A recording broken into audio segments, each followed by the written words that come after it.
मेरे दाहिनी तरफ बड़ी संख्या में उपस्थित माताओं, बहनों, बच्चियों और मेरी बाईं तरफ उपस्थित नौजवान साथियों, मेरे हम उम्र साथियों और सम्मानित बुजुर्गों,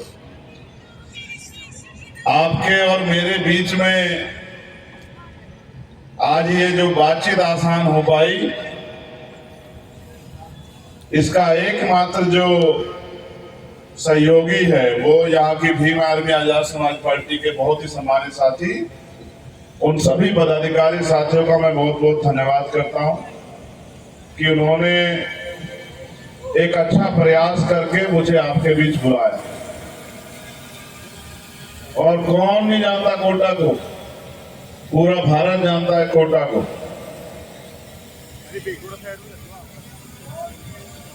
आज मुझे अवसर मिला है तो मैं अपनी बात यहाँ रखूंगा। उससे पहले समय समय पे भारत की इस पावन धरती पे जन्मे सभी संतों, गुरुओं, महापुरुषों को नमन करता हूं। और नमन इसलिए करता हूं कि उन्होंने हमें अपने जीवन को जीने का रास्ता दिया। इस मंच पर उपस्थित हमारे सभी सम्मानित नेता और मेरे साथ चल के आए भीम आर्मी स्टूडेंट फेडरेशन के इंचार्ज भाई सुनील भिंडा जी, भीम आर्मी के प्रदेश संयोजक जितेंद्र अठवाल जी, अनुशासन समिति के प्रदेश संयोजक अमरचंद हरसोलिया जी, हमारे प्रदेश के आजाद समाज पार्टी के अध्यक्ष रामलखन मीना जी, हमारी पार्टी के प्रदेश के सह प्रभारी भाई जगदीश यादव जी और हमारी पार्टी के सम्मानित प्रभारी जो लंबे समय से आपके और मेरे बीच कड़ी बने हुए हैं, भाई सतपाल चौधरी जी, मैं उन सब का धन्यवाद करता हूं। और मुझसे पूर्व में वक्ताओं ने कई बातें आपसे कही, मैं बस आपसे आग्रह करूंगा कि आप सब लोग अपनी अपनी जगहों पर खड़े हो जाओ। सबसे पहले भारतीय संविधान की प्रस्तावना पढ़ेंगे और फिर मैं आपके बीच अपनी बात रखूंगा। और मेरा आग्रह रहेगा कि मेरे साथ आप संविधान की प्रस्तावना को दोहराएं। मैं इसका उद्देश्य भी बताऊंगा कि मैं आपसे क्यों दोहराना चाहता हूं। हम भारत के लोग भारत को एक संपूर्ण, प्रभुत्व संपन्न, समाजवादी, पंथ निरपेक्ष, लोकतंत्रात्मक गणराज्य बनाने के लिए तथा उसके समस्त नागरिकों को सामाजिक, आर्थिक और राजनीतिक न्याय, विचार, अभिव्यक्ति, विश्वास, धर्म और उपासना की स्वतंत्रता, प्रतिष्ठा और अवसर की समता प्राप्त कराने के लिए तथा उन सब में व्यक्ति की गरिमा और राष्ट्र की एकता और अखंडता सुनिश्चित करने वाली बंधुता बढ़ाने के लिए दृढ़ संकल्प होकर अपनी संविधान सभा में आज दिनांक 26 नवंबर 1949 ईस्वी को एतदाद द्वारा इस संविधान को अंगीकृत, अधिनियमित और आत्मर्पित करते हैं। बैठ जाइए। धन्यवाद।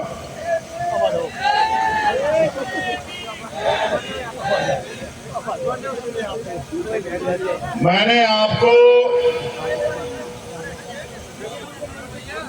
संविधान की प्रस्तावना में शामिल किया कि आप संविधान के उद्देश्य को समझें। और आज आपको इस प्रस्तावना को दोहराने का मेरा उद्देश्य मात्र ये है कि आप अपनी जिम्मेदारी को समझें। संविधान के साथ ही डॉक्टर बाबा साहब अम्बेडकर ने संविधान सभा में उपस्थित सभी लोगों से कहा था कि संविधान कितना भी अच्छा क्यों ना हो, अगर उसे चलाने वाले हाथ अच्छे नहीं होंगे, उनकी नीयत अच्छी नहीं होगी, उनकी नीति अच्छी नहीं होगी, तो अंत संविधान बुरा साबित होगा। और संविधान को चलाने वाले हाथ अच्छे होंगे, उनकी नीति अच्छी होगी, उनकी नीयत अच्छी होगी, तो अंत संविधान अच्छा साबित होगा। उन्होंने ये भी कहा कि संविधान के आने से राजनीति में वन वोट और वन वैल्यू, इससे राजनीति में तो हम लोग बराबर हो जाएंगे, लेकिन जब तक देश से सामाजिक और आर्थिक गैर बराबरी खत्म नहीं होती, तब तक समानता की बात करना समानता की मजाक उड़ाने जैसा होगा। मैं और गंभीर होते हुए आपको इस बात की तरफ आकर्षित करता हूं कि आजादी से पहले और आजादी के बाद भी जब आप पढ़ेंगे और जानने का प्रयास करेंगे तो आपको ये एहसास होगा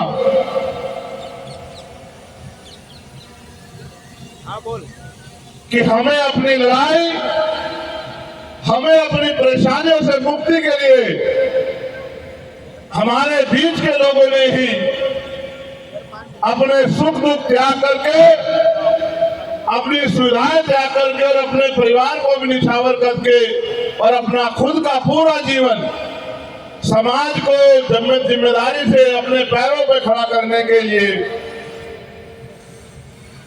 लगाना पड़ा, तब जाके हमारे जीवन में परिवर्तन आया।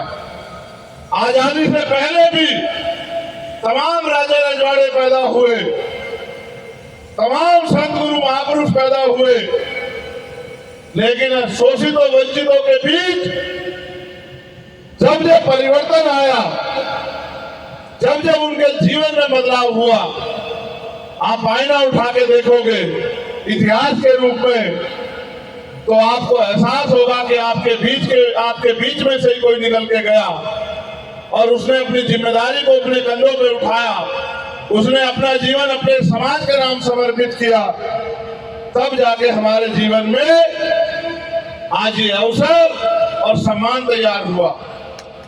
मैं ये बात इसलिए कह रहा हूं कि आजादी से पहले भी दल थे, आजादी से पहले भी लोग तमाम तरह की बुनियादी सुविधाओं के बिना रहते थे, छुआछूत थी, गैर बराबरी थी,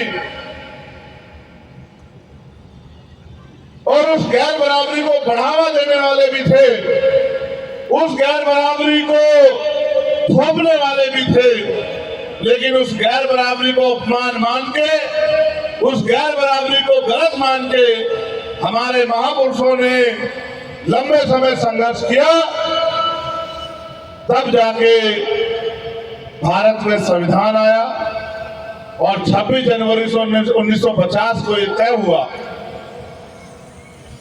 कि भारत के हर नागरिक को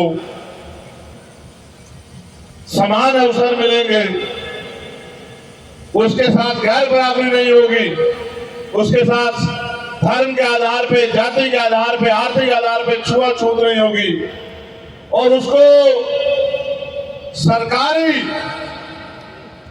चीजों का प्रयोग करने में कोई बाध्यता नहीं होगी।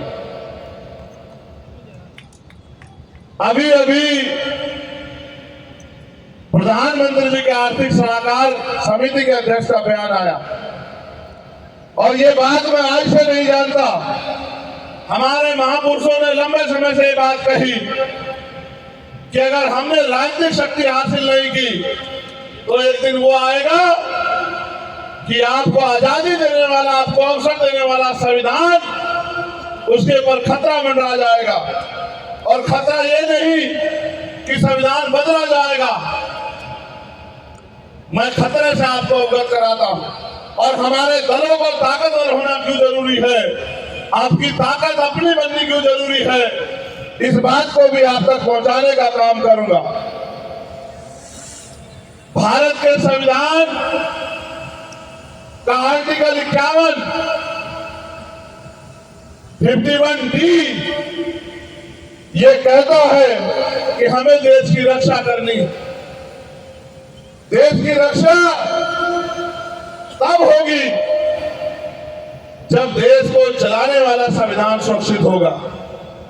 तमाम दल यहां थे, यहां कांग्रेस भी थी, यहां लेफ्ट भी था, यहां भारतीय जनता पार्टी भी थी, यहां और अन्य पार्टियां थी और उनकी सरकारें भी रही थी जिनकी सरकारें रही। लेकिन दो संविधान के दो हिस्सों पे आपसे चर्चा करूंगा। पहला, आदिवासियों के लिए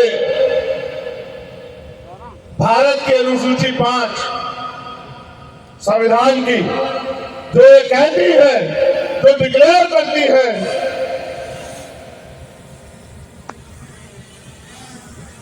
कि SC/ST के जो लोग हैं, जो आदिवासी हैं, अनुसूचित जाति के लोग हैं, जिन क्षेत्रों में वो निवास करते हैं, उनकी पूरी जिम्मेदारी और उनका पूरा नियंत्रण वो उनका अपना रहेगा, उसमें सरकार हस्तक्षेप नहीं करेगी। ये भारतीय संविधान की अनुसूची 5 कहती है, जिसके लिए बड़े पैमाने पर देश भर में आदिवासी समाज के लोग आंदोलन करते हैं। और वो ये कहते हैं कि जल जंगल जमीन पे हमारा अधिकार होना चाहिए, लेकिन आज तक भी जल जंगल जमीन पे उनको उनके अधिकार नहीं दिए गए। सारी पार्टियों की सरकार में भी, केंद्र में भी और स्टेटों में भी, लेकिन कभी उन सरकारों ने ये महसूस नहीं किया कि संविधान की अनुसूची 5 क्या कहती है और अनुसूची 5 का जो उल्लंघन किया जा रहा है, ये हमें नहीं करना चाहिए। उससे भी आगे बढ़ो। भारतीय संविधान ने इस देश के SC/ST OBC को आरक्षण का लाभ दिया है। आप लोग आरक्षण को समझते हो? कितने लोग समझते हैं? हाथ खड़े करके बताओ। लंबे समय से भारतीय जनता पार्टी के लोग ये कहते आए हैं कि हम आरक्षण को खत्म कर देंगे। हमारे महापुरुषों ने भी, जिनमें मानवर काशीराम साहब, महामना रामस्वरूप वर्मा, सर छोटू राम, चौधरी कुमाराम आर्य और तमाम ऐसे महापुरुष जो समझते थे कि अगर राजनीतिक शक्ति हमारे हिस्से में न आई और हमने राजनीतिक शक्ति को हासिल नहीं किया तो कल हमारे अधिकारों पर डाका पड़ेगा। हमने भी खुद से भी बहुत लंबे आंदोलन किए और ये कहा कि आरक्षण को संविधान की 9वीं अनुसूची में डाल दीजिए। जब देश में कांग्रेस की सरकार थी सेंटर में, तब हमने इस मांग को उठाया कि आप आरक्षण को 9वीं अनुसूची में डाल दीजिए, जिससे कि न्यायपालिका का हस्तक्षेप आरक्षण व्यवस्था में बंद हो जाए। उनकी सरकार थी, उन्होंने कभी नहीं सुना। अब इनकी सरकार है जो अजगर की तरह हमारे अधिकारों को निगल जाना चाहती है। ये बात मैंने इसलिए बताई कि आपके अगर मन में डर हो कि कांग्रेस के साथ नहीं जाएंगे तो भाजपा आ जाएगी, और अगर कांग्रेस को हटाना चाहते तो भाजपा को लाना पड़ेगा। चाहे आप इनके पाले में रहो या इनके पाले में रहो, आपके हक अधिकार तब सुरक्षित होंगे जब आपके पास अपनी ताकत होगी। क्योंकि मान्यवर काशीराम साहब कहते थे कि दूसरों के महलों से अच्छी होती है अपनी झोपड़ी। दूसरे के महलों में आप किराएदार होते हैं, आप उसमें मालिक कभी नहीं बन सकते। दूसरों के महलों में कितने ईंट पत्थर लगा दो, कितना खून पसीना बहा दो, एक न एक दिन मालिक, जब आप अपने अधिकार मांगोगे तो मालिक आपको कहेगा कि कहीं और रास्ता देख लो। इसलिए मैं आपसे कहना चाहता हूं कि ये तमाम दल यहाँ थे, और अगर वास्तविकता में दल आपके हितैषी होते तो बाबा साहब अम्बेडकर को अपने 4 बच्चों की कुर्बानी न देनी पड़ती। बाबा साहब अम्बेडकर खून के आंसू न रोते। मान्यवर काशीराम साहब अपना जीवन आपके लिए लगा के गली गली साइकिल से पैदल यात्रा और साइकिल यात्रा ना करते, सारी सुख सुविधा त्याग करके क्लास 1 की नौकरी छोड़ के आपको जगाने के लिए नहीं निकलते। हम कोटा की धरती पे हैं, इससे पहले हम भीलवाड़ा की धरती पे थे, उससे पहले हम पाली की धरती पे थे, उससे पहले जालौर की धरती पे थे। हर धरती की अपनी एक अलग अलग तरह की यहाँ विशेषताएं।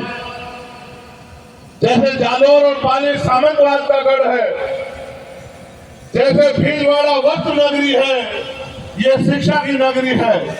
इस शिक्षा की नगरी में मैं आपसे बात कर रहा हूं कि आप पढ़ लिख के शिक्षा हासिल कर रहे हैं। क्या आने वाले समय में आपको महसूस होता है सरकारी नौकरी बचेगी? उन सरकारी नौकरियों को ना खत्म किया जाए, इसके लिए कोई दल सड़कों पे आके आंदोलन कर रहा है क्या? वो आपसे कहते हैं कि बीजेपी खराब है इसलिए हमें वोट दे दो। और मैं आपसे पूछना चाहता हूं मेरे लोगों, अगर आप जागरूक हो तो मुझे बताओ, जितेंद्र मेघवाल की मुंह से रखने में हत्या हुई,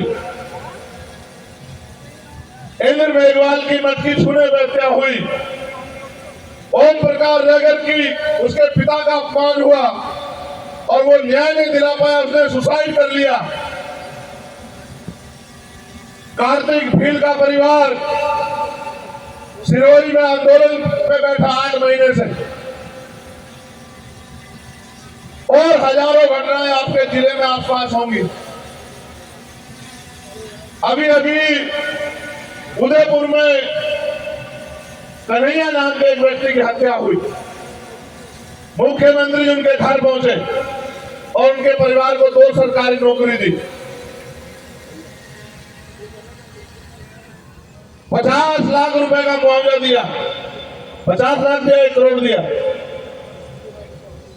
1 करोड़ रुपए का। अभी अभी जयपुर में 2 दिन पहले हत्या हुई मुस्लिम समाज के भाई की। मुख्यमंत्री जी ने 50 लाख रुपए का मुआवजा दिया और 1 संविदा में नौकरी दी। मगर हम जितेंद्र मेघवाल के लिए अच्छा हुआ, उनके साथ गलत हुआ, आपने उनकी मदद की। लेकिन इसी सरकार से हम लोग जितेंद्र मेघवाल के लिए, इंद्र मेघवाल के लिए, कार्तिक भील के लिए, ओम प्रकाश नगर के लिए न्याय की मांग करते रहे। एक बार हमें नहीं सुना गया। और तो और जब मैं अपने परिवार से मिलने आया, 4 बार इन्होंने मुझे वापिस दिल्ली भेजने का काम किया। लेकिन जब मैं इस बार जालौर आया, इतने संख्या में लोग आए, इससे 2 गुना बड़ी जमीन और भर गई पूरी। और रात का अंधेरा हो गया, 8 घंटे हो गए, लेकिन लोग खड़े रहे इस उम्मीद में कि उनका भाई आएगा और वो उसको सुनेंगे, वो जो आदेश देगा उसका वो लोग पालन करेंगे। मैं आपसे पूछना चाहता हूं, चुनाव के बाद आपके बीच में आके किसी ने आपसे पूछा कि आपका पेट खाली है, भरा हुआ है? नहीं पूछा। चुनाव के बाद आपके बीच में किसी ने आके पूछा कि आपके बच्चों की पढ़ाई कैसे चल रही है, बीमार होने पर अच्छा इलाज मिल रहा है, नहीं मिल रहा है, आप महंगाई से, बेरोजगारी से परेशान हो, क्या मैं आपकी कोई मदद करूं? किसने पूछा?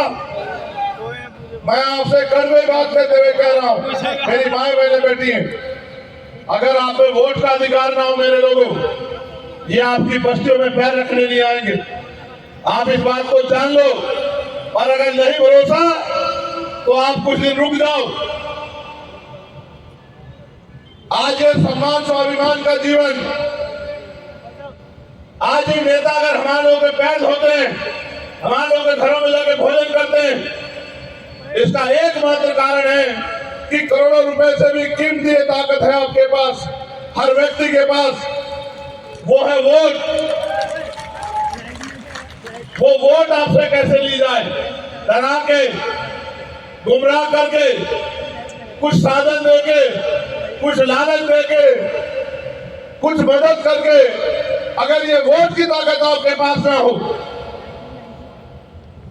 तो आपकी लुटती असमतों में भी कोई आंसू ना बहाए। आप नहीं जानते एनसीआरबी का डाटा क्या कहता है? क्या राजस्थान में महिलाएं सुरक्षित है? आपके बराबर में लगता है मध्य प्रदेश, हमारे मंदसौर के साथी आए हुए। मैं जब वहां यात्रा कर रहा था, ये यात्रा मैंने भगवान बुद्ध की धरती शुरू की, सिद्धार्थ नगर, कपिल वस्तु, नेपाल बॉर्डर, जहां से शांति का उपदेश आया। लेकिन अब मुझे लगता है शांति से काम नहीं चलेगा मेरे लोगों। अगर आपने क्रांति का मन नहीं बनाया तो आने वाले कुछ दिनों में आपके वजूद पे भी खतरा हो जाएगा। इसलिए जब मैं मध्य प्रदेश में घूम रहा था इस यात्रा को लेके, मैं लोगों के बीच में जाता, उनकी समस्याएं सुनता। 200 रुपए 250 रुपए रोजगार, वेतन, खेतों में काम करने का महिलाओं को मिलता है। आप ये बताओ, कई क्षेत्र तो राजस्थान के ऐसे जहां पीने को पानी नहीं है, आपके यहां फिर भी ठीक है, मैं होके आया हूं, खारा पानी। जो सरकार पीने की पानी की व्यवस्था ना कर पाए, और मैं इसको नहीं कह रहा जो आज है, इसे पिछले वाली को भी कह रहा हूं। एक बहुत बड़ा प्रोजेक्ट है ERCP का यहाँ, जिससे 13 जिलों को पानी मिलना था। यहाँ के किसान परेशान है, और जब मैं पाली में था मैंने किसानों से बात की। उन्होंने कहा, साहब भारत के अंदर ये एक ऐसी धरती है जहां किसान एक साल में एक फसल लेता है और फिर एक साल इंतजार करता है। हम भी खेती करते हैं, 3-4 महीने बाद दूसरी फसल का समय आ जाता है बोने का। मैं ताज्जुब में गया, मैंने पूछा क्या कारण है? कहा कि ट्रेन से आता है पानी पीने का भी साहब। ERCP का जो मसला है, यहाँ की सरकार ने जो उनकी हिस्सेदारी थी वो नहीं ली, और केंद्रीय सरकार ये कहती है, प्रधानमंत्री भी आएंगे, कोटा याद रखना, कहेंगे कि गहलोत जी ने नहीं होने दिया, मैं तो कर देता, आप हमें वोट दे दो, हम कर देंगे। मैं आपसे पूछना चाहता हूं, कब तक इनको वोट देकर और इनका के हाथ फैलाते रहोगे आप लोग? ये वोट का अधिकार बिकने के लिए नहीं मिला, और ये वोट बेचने के लिए नहीं मिली है, ये वोट गुलामी से की भेड़िया काटने के लिए मिली है। आपको ये क्यों समझ में नहीं आया कि जिस वोट से आप इनकी सरकार बनाते हो, उस वोट से आप अपने विधायक और अपने MP भी जिता सकते हो। अभी अभी बिहार में जातिगत जनगणना हुई, जब उसके आंकड़े जारी हुए तो पता लगा कि 90% आबादी बिहार में SC, ST, OBC और माइनॉरिटी के लोगों की है। अभी मैंने सरकार से कहा कि भाई आर्थिक आंकड़े भी जारी करो कि इनके पास साधन कितने हैं, जमीनें कितनी हैं, उद्योग कितने हैं, सरकारी नौकरियों में इनके आंकड़े कितने हैं, इनके केंद्रीय सचिव कितने हैं, इनके प्रमुख सचिव कितने हैं, यूनिवर्सिटियों में चांसलर कितने हैं, इनके हाई कोर्ट सुप्रीम कोर्ट में जज कितने हैं, ये भी जारी करो। और ये भी बताओ कि 90% लोग 10% पूंजी से अपने परिवार को चला रहे हैं, और 10% अमीर लोग 90% साधन अपनी जेब में गिर के आपकी गरीबी का मजाक उड़ा रहे हैं। मैं दिल्ली में भी रहता हूं, आपके पास गाड़ी हो ना हो, अमीर के कुत्ते वहां गाड़ियों में घूमते हैं। आपके घर में AC हो ना हो, अमीरों ने अपने कुत्तों के लिए, पालतू जानवरों के लिए घर बनाए बढ़िया, और AC के कमरे बनाए। ये बात मैं आपको इसलिए बता रहा हूं ये आपका टैक्स का पैसा, जनता ये नहीं समझती। मैं आपको भी समझाने के लिए बताऊंगा ना राजस्थान में किया ना, वो कह रहे हैं हम क्या दे रहे हैं, चावल दाल और क्या दे रहे हैं, मोबाइल।